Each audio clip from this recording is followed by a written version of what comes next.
शुभ सकाळ. श्री स्वामी समर्थ. तर आज जालन्यामधला आमचा 4था दिवस होता. जेवणामध्ये चपाती, डाळ तडका, चण्याची भजी, भेंडीची भाजी, ढोबळी मिरची आणि जिरा राईस होता.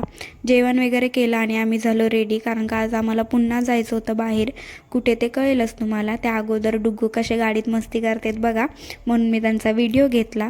आणि सर्वात पहिले आम्ही गेलो राजूरच्या गणपतीला, जो की खूप फेमस आहे आणि हा गणपती पावतो असं म्हणतात. तर तिथे पोचल्यानंतर जे मंदिर आहे ते बघून एवढं प्रसन्न वाटलं, कारण का पूर्ण मंदिर व्हाईट होतं आणि व्हाईट मार्बलने बनवलेलं होतं मंदिर.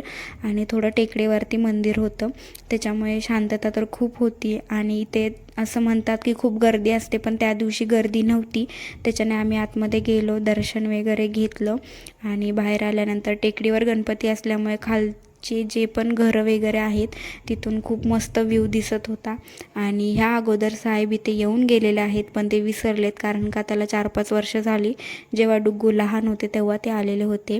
आणि तिथेच एक पिंड पण होती, त्याच्यामुळे तिथे गेलो, दर्शन घेतलं. आणि त्यानंतर साहेब जेव्हा आलेले होते त्यानंतर मंदिराचं थोडं काम पण झालं, त्याच्यामुळे मे बी ते विसरलेत. आणि असं बोलतात ह्या मंदिराचा जो कळस आहे, शिखर, ते सोन्याचं आहे. मग काय माहिती असेल. आणि खूप छान मंदिर होतं. आजूबाजूला अजून पण 2-3 छोटी छोटी मंदिरं होती. तिथलं दर्शन वगैरे घेतलं, प्रसाद वगैरे खाल्ला आणि आम्ही तिथेच गप्पा मारत थोड्या वेळ बसलेलो होतो, कारण का खूप शांत आणि थंड वातावरण होतं. आणि तिथे आम्ही थोडे फोटो पण काढले.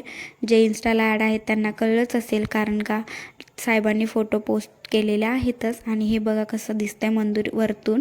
दर्शन वगैरे करून आम्ही नंतर खाली आलो आणि पुन्हा एकदा मी व्हिडिओ घेतला. ते सगळं झाल्यानंतर आम्ही गुगळादेवीचं मंदिर आहे तिथे गेलो आणि तिथं साहेब आणि डुग्गू पाण्यावरती खेळत होते, मस्ती करत होते. आणि ह्या मंदिरात पण गेलो. ह्या गुगळादेवीची मूर्ती थोडी वेगळी होती. दर्शन वगैरे केलं आणि एवढं आम्हाला माहीत नाही ह्या मंदिराचे किंवा ह्या देवीची हिस्ट्री, पण मस्त होतं मंदिर हे. दर्शन वगैरे केलं आणि तिथंच एक छोटंसं पार्क होतं, त्या पार्कमध्ये आम्ही गेलो. आणि ह्या दीदी आहेत आणि ह्या दीदींच्या सासूबाई आहेत, त्यांनी पण मस्त पाण्यावरती बसून एन्जॉय केलं. नंतर डुग्गू शौर्य पण तिथे खेळत होते थोड्या वेळ. तसं आम्ही सगळ्यांनीच मस्त एन्जॉय केलं, थोड्या वेळ रिलॅक्स झालो आणि पुन्हा आम्ही पुढे निघालो. तर तिथून आम्ही पोचलो जिजाऊ मातांच्या माहेरी. आणि तिथे गेल्या गेल्या तर पार्किंगला एवढी मोठी जागा होती, म्हणजे त्यांचं हे माहेर आहे असं म्हणतात. आणि खूप मस्त आहे त्यांचं हे जे स्थान राहण्याचं, माहेरचं. आणि सर्वात पहिले तर गेल्या गेल्या फ्रंटलाच त्यांची खूप मोठी मूर्ती दिसते, जे की असं वाटतं लांबून रिअलच आहे, कारण का ती ज्यांनी कोणी बनवले ती एवढी प्रॉपर बनवलेली आहे की जशी रिअलमध्ये एखादी महिला दिसते तशीच आहे ती एकदम.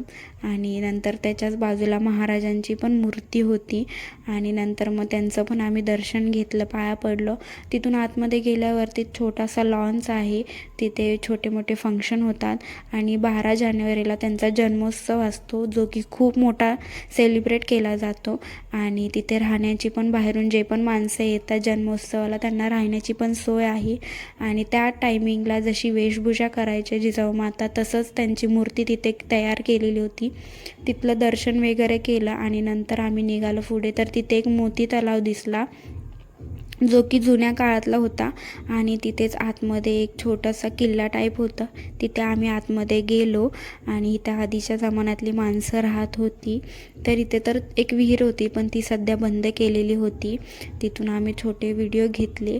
आणि हा जो बोगदा दिसतो हा डायरेक्ट भुईमधून जाण्याचा रस्ता आहे, म्हणजे आतमधून जो गुपित रस्ता असतो तो आहे, जो की जालन्यातून डायरेक्ट औरंगाबादला निघतो. आणि म्हणून मी इथला थोडा व्हिडिओ घेतला, तिथे टाईमपास वगैरे केला. आणि तिथून पुढे आम्ही पुन्हा पुढे निघालो. तिथून आम्ही डायरेक्ट पोचलो एका माळाचा गणपती म्हणतात, माळावरचा गणपती म्हणतात, तिथे गेलो. आणि तिथला जो उंदीर मामा होता तो खूप क्यूट होता, त्याचं सर्वात पहिले दर्शन घेतलं आणि मी व्हिडिओ पण घेतला. बघा किती क्यूट आहे. आणि तिथे एक शंकराची पिंड पण होती, तिथे पण आम्ही मस्त दर्शन वगैरे केलं. आणि नंतर सर्वात लास्टला ह्या मंदिरात आलतो, जे की मंदिर खूप म्हणजे खूप मोठं होतं, बघण्यासारखं होतं. आणि त्यातलं स्वच्छता, खूप म्हणजे खूप होती स्वच्छता आणि तिथं पण खूप प्रसन्न वाटत होतं. इथे येईपर्यंत आम्हाला 5-6 वाजलेलेच होते आणि इथे 2-3 ठिकाणी वेगवेगळे देव होते आणि आम्ही तिथे पण मस्त दर्शन वगैरे घेतलं. तर इथे जास्त करून मोबाईल अलाउड नव्हता, तरी पण मी थोडंसं लपून छपून व्हिडिओ घेतला. आणि इथं पण एक शंकराची मस्त पिंड होती आणि त्याच्यावरती अशी व्हाईट फुलं ठेवलेली होती. खूप मस्त वाटलं. तिथे पण आम्ही दर्शन वगैरे केलं आणि नंतर पुन्हा आम्ही रिटर्न आलो. सो आजच्यापुरतं एवढं, बाय.